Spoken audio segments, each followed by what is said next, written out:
This is a special report.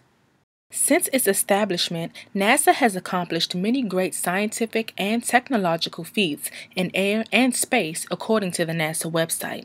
NASA is one of the most accredited scientific research agencies in the world. Team SOS had the opportunity to sit down with NASA's chief scientist, Dr. Stofan.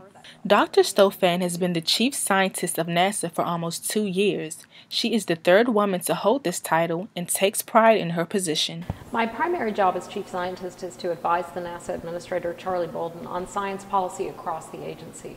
So that covers all the areas of science that we do, studying the sun, the universe, the solar system, and our favorite planet, the Earth, but also studying humans up on the International Space Station, getting ready to send humans to Mars one day. So it's really looking across that broad area of science. What are the themes? What are the connections? And what's the way forward for NASA? Dr. Stofan goes on to talk about life before NASA.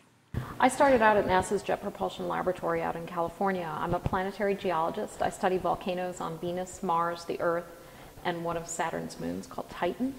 So I started out at JPL quite a long time ago now, I think back in 1989 or 1990. And I worked on a mission to Venus, and then I worked on a mission to Mars. I worked on 2 shuttle missions where I stayed on the ground, but we flew an instrument twice on the shuttle in 1994 to look at the Earth, all aspects of the Earth and how it's changing. Dr. Stofan talks about how anxious she was taking on this position. So you have a lot of trepidation, and then frankly you have a lot of nerves because you would go into a room and you look around the room and you say, are there any people in this room that look like me? And there aren't a lot of people in the room that look like you. And so that also makes you feel, so you have to find that confidence from within yourself and say, you know, I do belong here, I have something to contribute. NASA has done many things as an agency in which they have provided information for the world. NASA's current mission is exploring how to get humans to Mars. How can we, as an international community, get humans to Mars in the 2030s? And it's going to be hard, it's going to take a lot of work, and it's going to take the global community to be able to do it.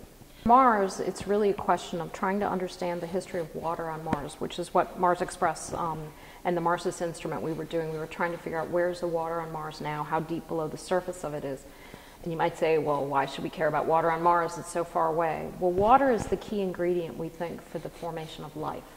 And scientifically, we have a pretty good reasons to believe that Mars had those conditions that were benevolent to life forming for a long period of time early in its history. So there's a good chance that life evolved on Mars. Dr. Stofan visited Hampton University to talk to students more about life on Mars. Are we alone? It's something that, people have wondered about for millennia, looking up at the night sky and saying, are we all there is? Mars is so key because of the fact we know there was stable liquid water for so long on the surface. But one of the other fascinating bodies to me to study in our solar system, if we're really trying to push at that question of are we alone, is what are the limits of life? And you guys right here at Hampton University are working on this kind of research, really cutting edge, that's saying, do we have the ability in the next 5 to 20 years to really say we've got a great candidate for a potentially habitable planet around another star? Science is a significant part of Dr. Stofan's life, and she doesn't plan to slow down anytime soon because she enjoys what she does. It's certainly what I enjoy doing, and I can't ever imagine not getting really excited about it because it's so much what I enjoy. I go out and study volcanoes in the field, have all kinds of fun like that.